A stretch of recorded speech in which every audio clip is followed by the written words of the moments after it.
Bem-vindos ao Palavra de CEO, o videocast da UI. Todos os meses, eu e o Miguel Farinha, Country Managing Partner da UI, convidamos alguém muito especial para partilhar connosco lições de vida, de liderança, de fazer acontecer. Os negócios, as oportunidades e os desafios, a forma de liderar e de inspirar as equipas, o contributo para Portugal e a maneira como prometem moldar o futuro com confiança estão em análise nesta conversa. E todos os meses trazemos aqui um CEO que nos inspira com essas lições de liderança, de gestão e que nos inspira também a construir um país melhor, ao fim e ao cabo. Hoje está connosco um convidado muito especial que, eu diria, nos vai trazer aqui um café expresso, não é? Seguramente. Na próxima hora vamos estar com o Rui Miguel Nabeiro, CEO do Grupo Nabeiro. Muito bem-vindo, Rui. Olá, muito obrigado pelo convite. Bem-vindo, Rui. É inevitável começarmos com uma novidade, que é o lançamento do livro, o teu livro em homenagem ao legado do teu avô, Rui Miguel Nabeiro, a elogiar e a homenagear Rui Nabeiro, precisamente. Trazemos aqui o livro connosco e pergunto, e mostra a capa para quem ainda não viu, e pergunto o que é que te levou a escrever esta obra? Olha, enfim, eu penso que o meu avô era uma figura absolutamente ímpar e todos estamos bastante de acordo sobre esse tema. E, na verdade, fui desafiado. Foi um desafio da Porta Editora para escrever o livro. Fiquei durante uns dias a pensar se sim, se não, mas também não levei, de facto, também muito tempo. Levei a pensar só pelo trabalho e, enfim, a dedicação que nos obriga a fazer algo do género. Mas foi um ótimo exercício, porque eu acho que terminado este exercício de sistematização, acima de tudo, e de reflexão foi muito bom. Enfim, o resultado está à vista, mas ajudou-me também a calibrar sobre aquilo que era a forma como o meu avô fazia as coisas. Mais do que aquilo que ele fazia, era a forma como ele fazia. E uma das coisas que sempre eu ouvi falar foi do tema da partilha, e, portanto, ter a possibilidade de partilhar um bocadinho aquilo que eu considero que eram, enfim, algumas regras, não serão todas, mas daquilo que foi uma sistematização do racional que eu tive e da reflexão que fiz. Acho que foi um bom momento de reflexão também para mim. Levou 2 anos, leva bastante tempo. Foi também uma espécie de balanço da tua própria vida? Foi, exatamente, era um bocadinho isso que eu queria dizer. Foi um bocadinho da minha própria vida e daquilo que são os ensinamentos que eu acho que ao longo de 20 anos de trabalho lado a lado com o meu avô, que fui tirando e que fui aprendendo, de facto, pela forma muito peculiar como ele geria tudo aquilo que se parava pela frente. Rui, no livro, temos que falas bastante de um tema que é um tema às vezes muito tabu em Portugal, que é o tema da falha, o tema como é que a falha e o erro, que é algo, como é que nós podemos lidar com isto. Achas que em Portugal há pouca tolerância para a falha? Não, quer dizer, eu tenho a impressão que sim, que nós culturalmente somos muito avessos ao risco. E porquê avesso ao risco? Somos avessos ao risco porque o risco implica que muitas vezes vai correr mal, não é? E dá-me essa sensação que, de facto, somos menos tolerantes de olhar para o outro que falhou e não olhar como uma aprendizagem, mas sim como alguém que, pronto, falhou e, portanto, já é um nabo. Eu tenho a sorte de ser logo nabeiro, portanto, a priori, quando me corre mal, tenho logo essa premissa, ou tínhamos essa premissa. Mas eu acho que o erro faz parte do crescimento da aprendizagem e não pode ser visto como algo que, enfim, que é censurável. É censurável, e eu também disse no livro, quer dizer, se nós repetirmos e persistirmos no mesmo erro, é falta de inteligência, ponto. Mas no fundo, se o teu avô tivesse medo de falhar, nada disto seria o que é hoje, o grupo não seria o que é hoje. Eu diria que sim, quer dizer, quem não toma risco não tem benefício, isso é bastante claro. É claro nos mercados financeiros que é assim a vida, mas é também nos negócios e na vida, portanto, se nós não sairmos um bocadinho da nossa zona de conforto, não conseguimos progredir, não conseguimos aprender e não conseguimos melhorar. E é um bocadinho isso que eu digo no livro, que mesmo nas empresas nós só podemos ser melhores de facto em grupo, e portanto não faltando só no caso individual, mas no caso em grupo, se houver uma cultura que permite que as pessoas tomem algum nível de risco para que depois a empresa possa também como um todo ir acelerando. E hoje, quando falamos em inovação, por exemplo, é muito importante ter essa capacidade de correr o risco. Portanto, muitas vezes, eu já tive uma vez numa reunião, a preparação de uma inovação, uma miúda que se vira para mim e diz-me: Dr. Rui Miguel, mas então isso e se isto corre mal? Eu disse, bom, então se correr mal, o que é a pior coisa que acontece é que correu mal, pronto, o produto não vai ter sucesso e arrumamos o produto na gaveta, quer dizer, não põe em risco a sustentabilidade da empresa. Pelo contrário, se correr bem. Se correr bem, acrescentou imenso valor e vai trazer muito valor à empresa. Portanto, quer dizer, é isto, a história é esta, não tem nada de muito complicado. Mas no fundo esse colo, essa capacidade tem de vir também do topo, imagino, não é? Ou seja, tem que ser o CEO, neste caso, a dar esse conforto para que a falha possa acontecer sem penalização. É essa a tua interpretação? Sim, diria que sim, se não houver, de facto, de quem lidera, não só do topo, mas depois das lideranças intermédias numa organização, uma capacidade para tolerar este tipo de situações, de facto, depois torna-se difícil que as pessoas tomem risco ou que surgiram mudanças, surgiram melhorias, porque se é visto como uma coisa negativa, naturalmente que as pessoas não assumem essa posição. Sim, normalmente estas coisas têm que vir do topo, porque se cria uma cultura. Isto é uma cultura organizacional depois no fim do dia que fica. As pessoas mais ou menos têm o conforto de saber como é que as coisas vão reagir perante determinadas circunstâncias. E é um bocadinho por aí, sim. Já lá vamos falar um pouco mais de cultura e também da inovação, um tema que já tocaste, mas antes queria ir aqui à liderança das equipas, porque ela é muito vincada na forma humanizada, como o teu avô fazia dentro da Delta, do Grupo Nabeiro. Tu próprio seguiste muito esses passos, não é? E essa forma de estar junto às tuas equipas. De todas as lições que guardas dessas boas práticas humanistas, qual é que é aquela que valorizas mais, que aplicas no teu dia-a-dia? Bom, acho que há muitas lições e, de facto, é isso que acabo por traduzir aqui no livro. Mas enfim, aquelas que eu acho que são as mais importantes por um lado, o tema da humildade, que eu acho que todos temos que ter na forma como lidamos uns com os outros. E a proximidade, porque proximidade não é só o contacto diário do dia-a-dia, não é? Proximidade é ver o conforto de saber que está ali alguém com quem podemos falar, que, enfim, que não vai estar a julgar e que me vai ajudar na minha progressão. Portanto, aquilo que eu sempre fui vendo foi, de facto, uma forma muito próxima e humilde de criar uma cultura dentro da organização que gera, de facto, este conforto, este bem-estar, saber que, seja por temas pessoais ou por temas... Porque, de facto, depois nós temos muito esta coisa de querer compartimentalizar. Mas, quer dizer, a vida não é compartimentalizada, não é? Nós somos e somos a mesma pessoa quando estamos em casa ou quando estamos no escritório, não é? De facto, temos obrigações e responsabilidades que são diferentes. Mas a pessoa é a mesma. E, portanto, é muito difícil, muitas vezes, percebermos onde é que ficam as fronteiras. E o que eu quero dizer com isto é, de facto, termos a porta aberta, no sentido de proximidade, de criar uma cultura em que há respeito, há responsabilidade, mas também há abertura para aquilo que é necessário, é extremamente importante. Eu acho que essa proximidade e humildade são as grandes lições que eu aprendi do meu avô. Mas é engraçado, porque mesmo no teu livro tu dizes, ser autor, que o sucesso depende sempre das relações e que é preciso proximidade e até carinho. Essa palavra é usada mais do que uma vez, a lidar com as pessoas, e é preciso ver em cada cliente um amigo.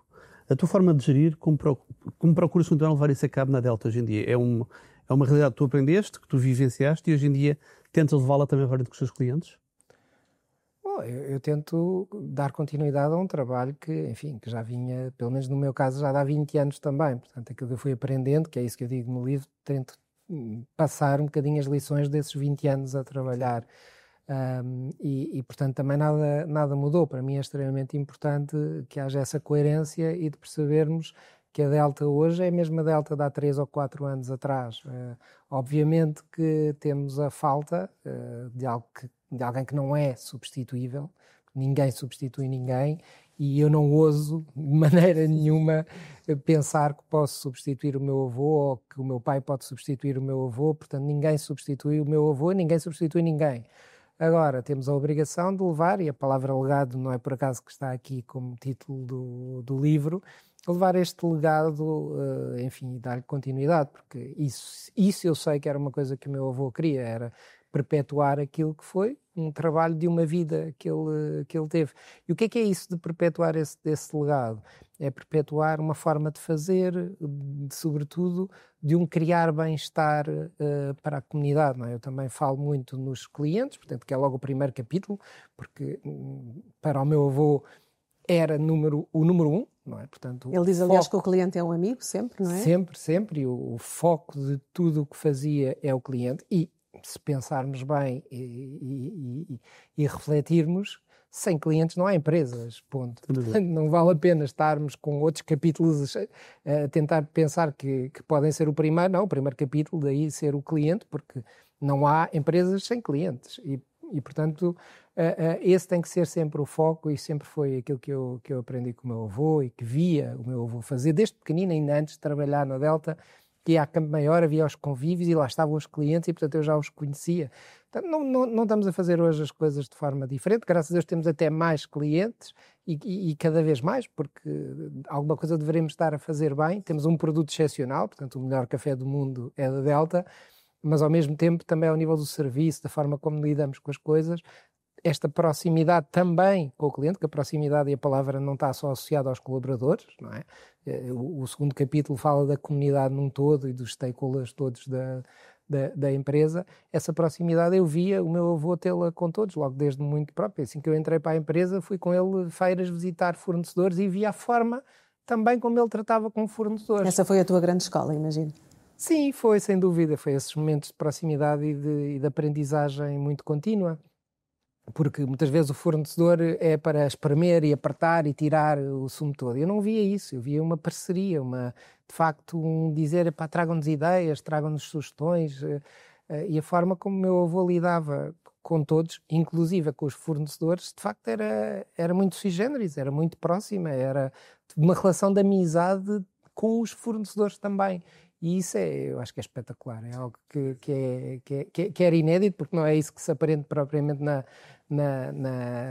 escola, portanto, a maximização do valor. Eu acho que ele estava a maximizar o valor, porque, na verdade, aquilo que acontece é que estes fornecedores estão mais propensos a trazer-nos novidades, ideias e a vir-nos acrescentar muito valor. Eu via muito isso, via muito fornecedor vir bater à porta também com ideias de coisas diferentes para se fazer. E isso é maximização do valor também. Uhum. No livro ficámos a conhecer muito bem o estilo de liderança de Rui Nabeiro, naturalmente. Eu próprio o entrevistei há tempos e também conheci bem esse estilo de perto. Mas pergunto, qual é que é o estilo do Rui Miguel? Numa frase, como é que resumirias o teu estilo de liderança? O meu estilo, enfim, é sempre mais difícil falarmos sobre nós, não é? Mas eu acredito que, ou pelo menos aquilo que eu tento sempre, é ter um estilo de liderança em que gosto de ouvir e de ter um estilo de liderança muito participativo das minhas equipas. Não é democrático, portanto eu não acredito em estilos de liderança democráticos, não estou com isso a dizer que sou autocrático, estou a dizer que tomo decisões, e isso é extremamente importante. Tem momentos em que as equipas não estão de acordo, esse é o momento em que eu tenho que intervir.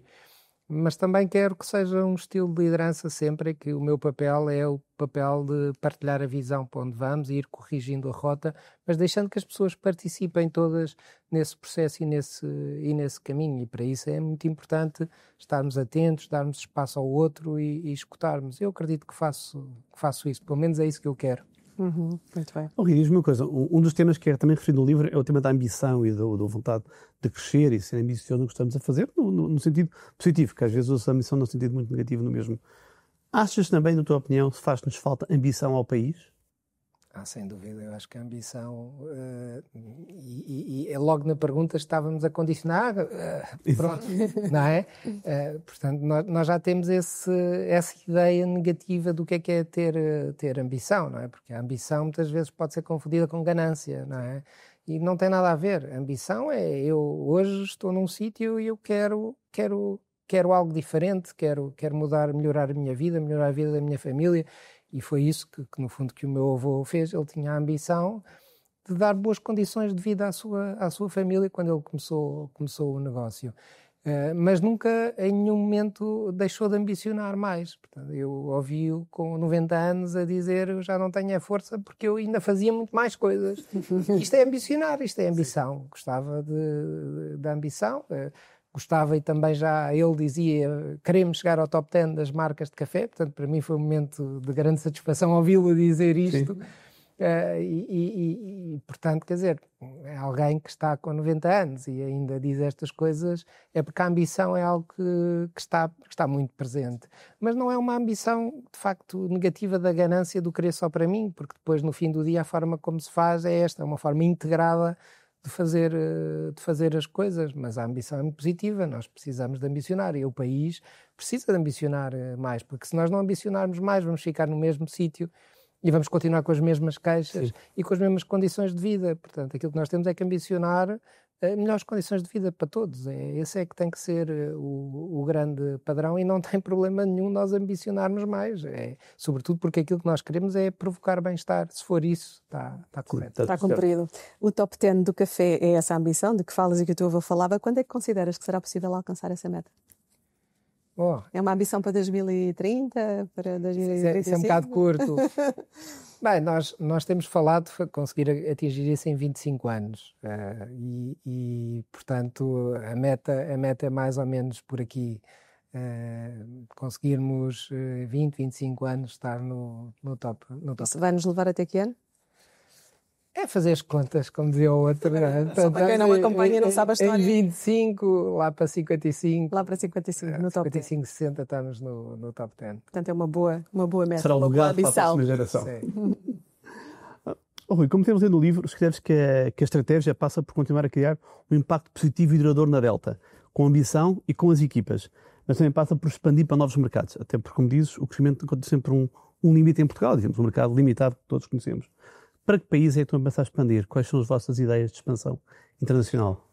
Bom, nós hoje estamos aqui em Espanha, França, no Luxemburgo, na Suíça, isto com operações diretas. Depois, fora da Europa, estamos em Angola, com a única fábrica que temos fora de Portugal.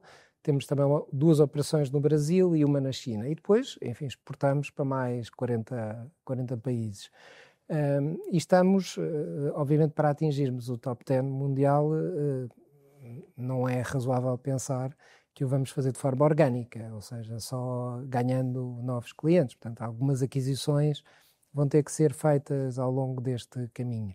Nós, o ano passado, adquirimos um distribuidor na Suíça e, portanto, duplicámos o nosso volume de negócios e aquilo que temos em plano é que a cada 2 anos vamos ter que ir fazendo uma aquisição.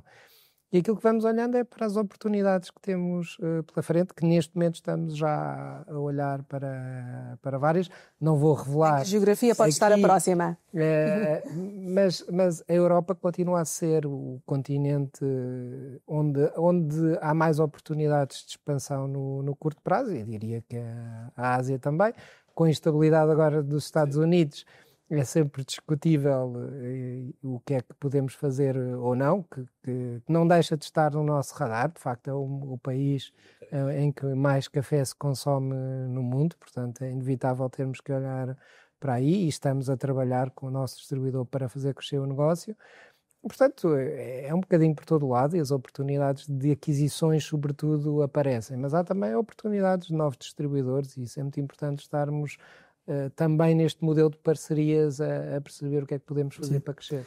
E para além deste pilar estratégico de internacionalização, queres detalhar os outros 3 que têm no vosso plano estratégico? Sim, a inovação é absolutamente crucial, mesmo para o pilar da internacionalização. Nós não podemos ir para mercados internacionais a considerar que, enfim, os mesmos atributos que temos em Portugal vão funcionar a 100% e em pleno nos outros mercados. Portanto, a inovação é extremamente importante para alimentar esse pilar. Aliás, nós em Portugal, mais de 50% do nosso crescimento já é por via de novos produtos, portanto, tudo o que é produtos inovadores valem mais de metade daquilo que é o crescimento que nós vamos tendo em Portugal.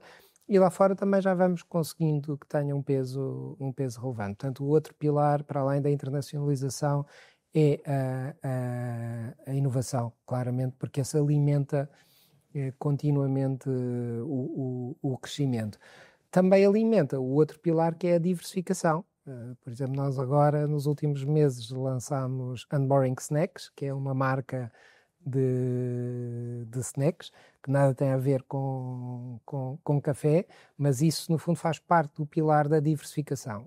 Nós queremos muito diversificar, enfim, isso aprendemos na escola, que é não pôr os ovos todos no mesmo cesto, e esse pilar alimenta aquilo que é o tema mais importante, que é a sustentabilidade no longo prazo do negócio. E, portanto, a diversificação, quer de produtos, quer de negócios, quer de canais em que vendemos, é extremamente importante. E depois, de facto, o último pilar é a sustentabilidade, mas esse é, no fundo, com um umbrella pela forma como temos que fazer tudo, porque não é só sustentabilidade, hoje associa-se muito a sustentabilidade ambiental, mas não é só isso. Sustentabilidade é muito mais e aquilo que nós queremos é ter uma empresa sustentável no longo prazo, económica, financeiramente, e que, no fundo, provoque bem-estar no geral. Portanto, basicamente, os 4 pilares são estes, nós temos sempre que construir tudo.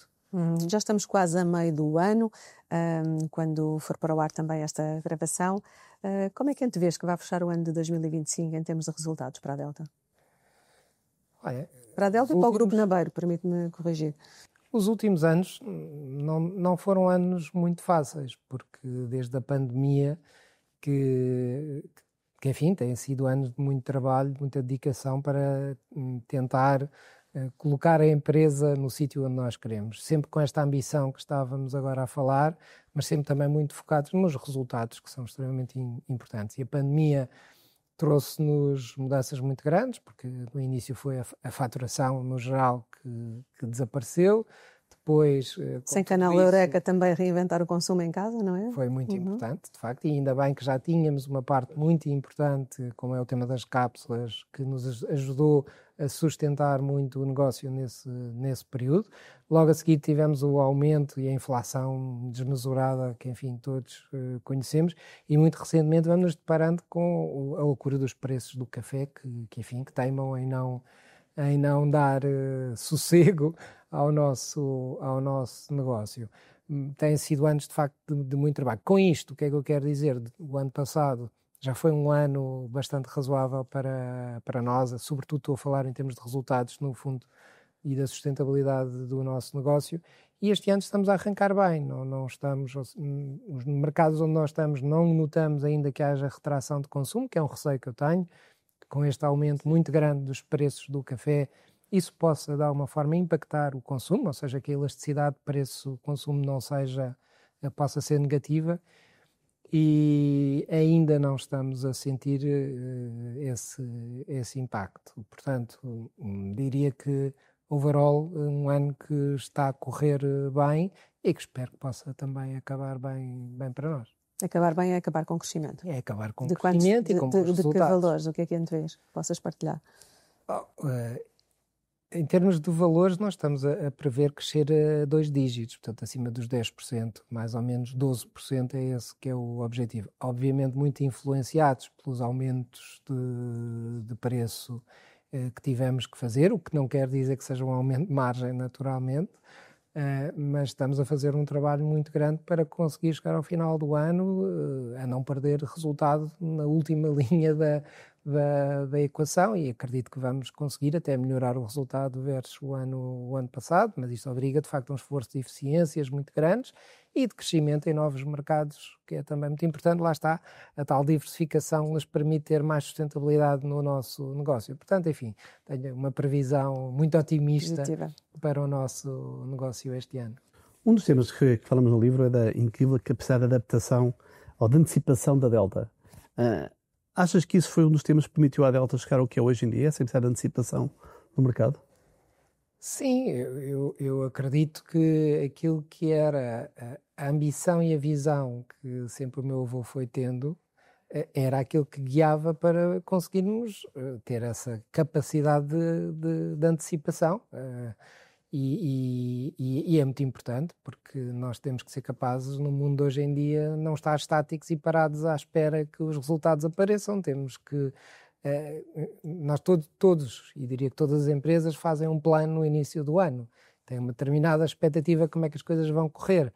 Depois há uma coisa chamada concorrência e também há uma dinâmica de mercado e as coisas evoluem E no mundo que vivemos hoje evolui muito depressa em muito pouco tempo, não é? Aliás, nós, se dizíamos que o mundo era VUCA, não é?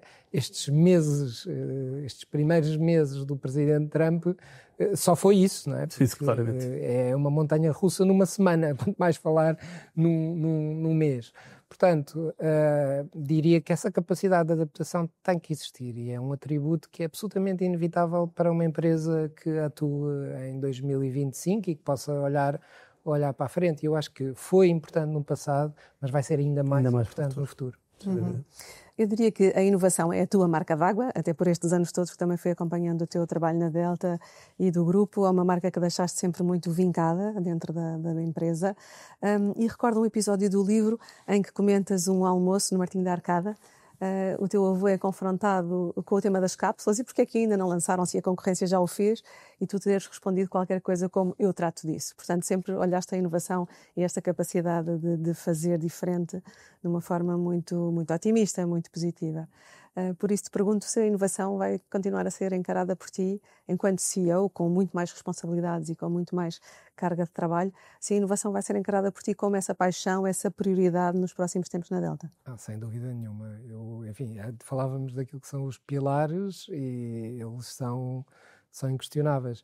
Eu, de facto, agora ser CEO, enfim, nestes últimos 3 anos, não mudou muito a minha vida porque eu faço praticamente o que fazia. Na verdade, foi mais um formalismo do que outra coisa. E a inovação é, de facto, uma paixão, como dizias, e bem, porque acredito mesmo que é por via deste pilar que eu dizia, e há bocadinho falávamos que ele alimenta a diversificação, que alimenta a internacionalização. Acredito mesmo que é por aqui que nós podemos fazer melhor e fazer com que a Delta chegue ao top 10, é por via da inovação. Portanto, tem que continuar a alimentar com muita responsabilidade esse pilar, que acho que conseguimos criar uma cultura muito boa na Delta, porque a inovação não é uma coisa feita por um gabinete de inovação. De facto, temos uma cultura em que as pessoas participam realmente naquilo que é a inovação, e isso é uma vantagem muito grande, porque temos as pessoas todas a pensar o que é amanhã e o que é que vamos fazer diferente da amanhã. Permite-nos também trabalhar muito esta capacidade de adaptação. Isso é uma vantagem muito, muito, muito grande para uma empresa que atua em 2025. É esta capacidade de nos adaptarmos, de ser rápido e ter toda a gente a poder participar neste processo. A inovação é absolutamente crucial e é o que nos falta, se calhar como país também, para nos diferenciarmos, porque nós temos a obrigação de nos diferenciarmos e criarmos valor. E eu acredito que é por via da inovação realmente que nós somos capazes, e isso tem-se comprovado. De facto, temos colocado cada vez mais a inovação como um atributo da marca Delta. De todos os estudos que vamos fazendo e monitorização, vamos vendo muito isso, que a inovação cada vez mais aparece como um atributo positivo e reforçado da marca. Isso é muito bom sinal, porque é isso que nós queremos que aconteça.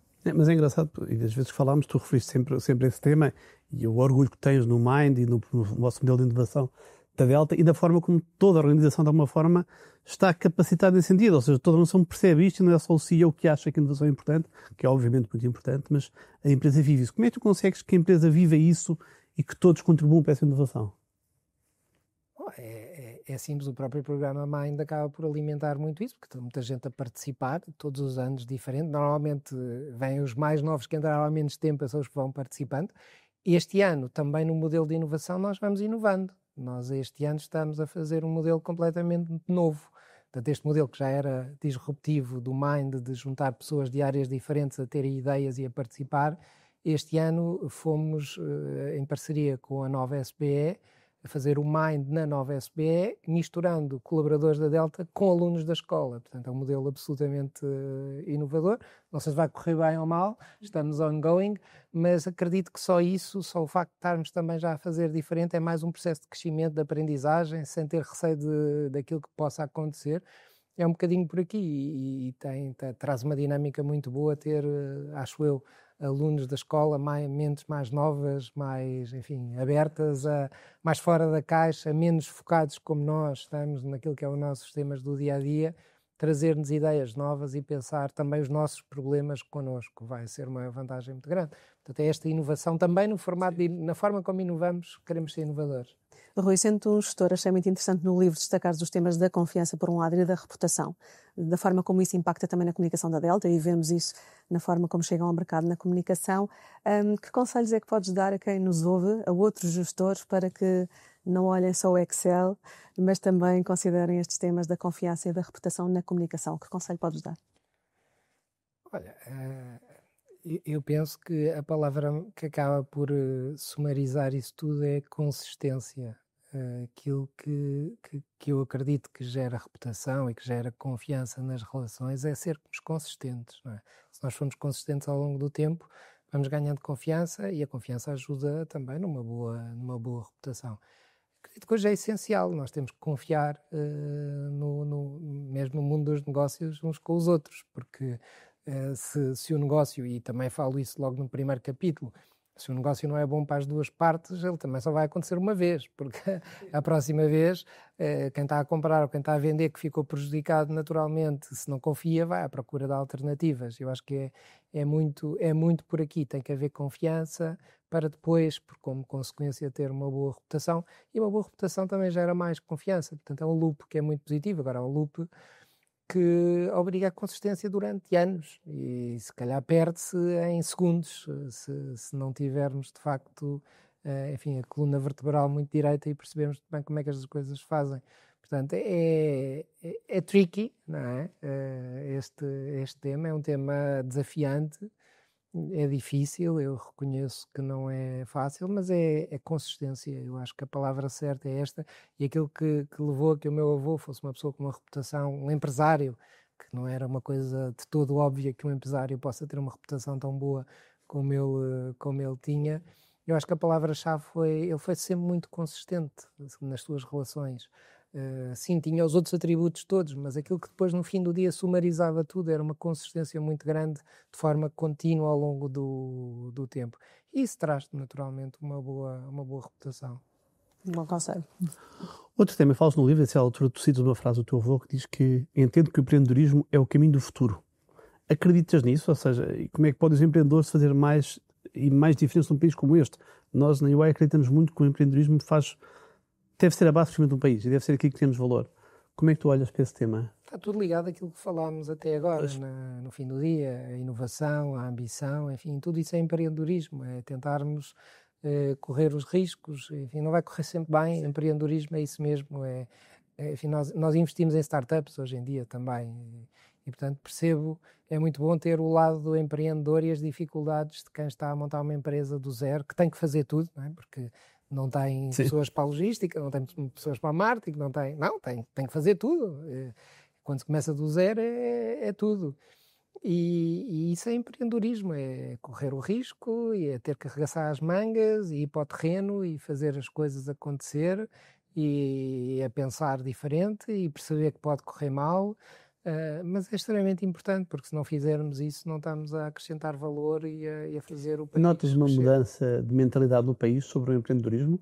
Eu acredito que sim, muito. Tem mudado muito. Nestes últimos 20 anos que eu estou na Delta, tenho visto uma mudança, de facto, muito, muito, muito grande. Acredito que hoje há mais ambição, há mais percepção também na forma como se lida com colaboradores, que é uma pergunta típica, não? Os colaboradores, pois, antigamente eram carne para canhão. Eu acho que hoje já mudou, não é? Eu acho que, felizmente, já a maioria dos empresários percebe o essencial que é ter os colaboradores satisfeitos, focados, alinhados com aquilo que é as suas expectativas, mas sobretudo a provocar bem-estar no todo. Hoje é essencial, porque eu seguramente tenho colaboradores muito mais produtivos se eles estiverem alinhados e se eles estiverem motivados e com sentido de propósito naquilo que estão a fazer. Estão-me a representar muito melhor, quer dizer, não consigo ir a todos os clientes, portanto tenho que ter vendedores espalhados pelo país todo, e naturalmente que se eles estiverem alinhados com o propósito da empresa e sentirem que estão a acrescentar algo que para ele e para a empresa também, vão desempenhar muito melhor a sua função. E acho que hoje o empresário português já percebe muito mais. Mas, por um lado, a cultura mudou, como dizes, e a própria ambição vai melhorando. Por outro, pergunto se, com tantos custos de contexto, o país trata realmente bem os empreendedores. Sentes que os acolhe, que podemos ser a tal startup nation que tantas vezes os políticos falam? Creio que ainda estamos em evolução nesse caminho, não é? Não estamos ainda lá. De facto, eu diria, há 20 anos atrás a diferença é muito grande. Primeiro, hoje já, de facto, há mais propensão para o risco, há mais empreendedorismo.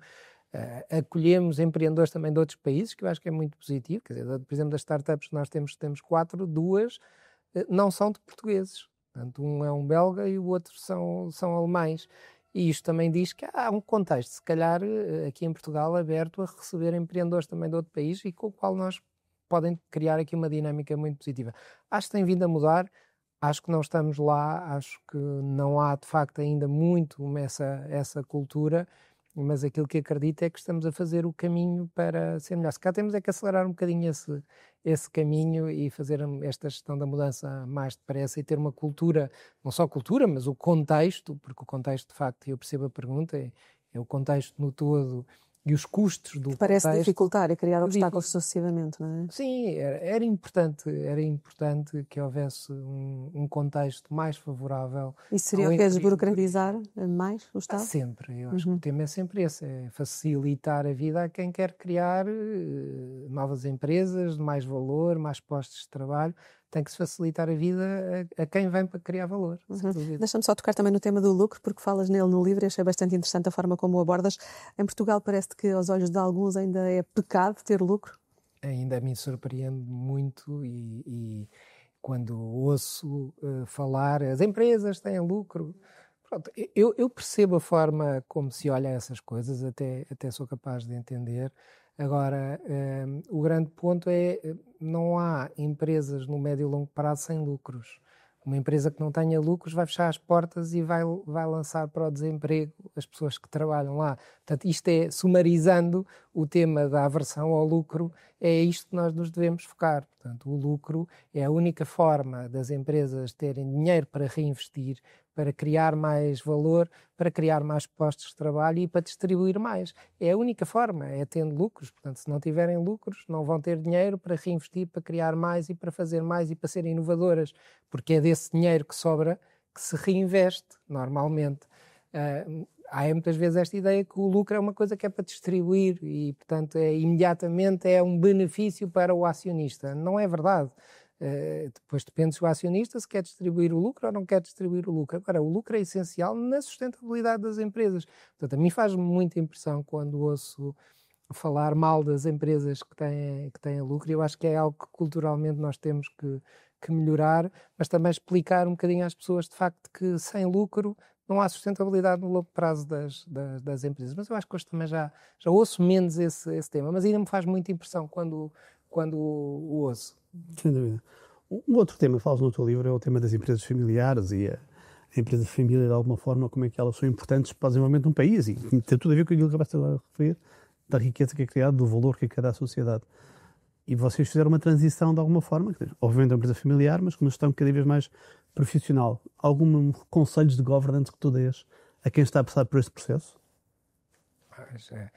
Eu no livro falo mais a empresa-família do que propriamente nos temas da empresa familiar. E empresa família no sentido que eu acho que são coisas diferentes. A forma como eu abordo isso é criar uma cultura em que somos de facto uma família. E uma família não quer dizer que é tudo perfeito, nos damos todos bem, que é tudo lindo, maravilhoso. Não é isso. Uma família briga-se, discute-se, não se está de acordo, chora-se, enfim, é isso que é uma família que nós temos e, portanto, sabemos que amor e ódio são duas coisas que estão sempre muito ligadas. Muito próximas. E a empresa família é muito isto, não é? Portanto, é onde há, de facto, mas depois a família é onde há a nossa zona de conforto, onde procuramos estar bem, e é esse o grande ponto que eu abordo no livro, que é a ideia da empresa-família, onde todos nos sentimos protegidos dentro da empresa. Mas, de facto, do ponto de vista de governance, é muito importante que exista um governance quando a empresa ganha uma determinada dimensão e quando a primeira geração começa a deixar de estar presente, ou eventualmente, hipoteticamente, possa acontecer. Ninguém é, de facto, eterno, e se alguém merecia ser eterno era o meu avô, e não foi. Portanto, ninguém vai ser eterno.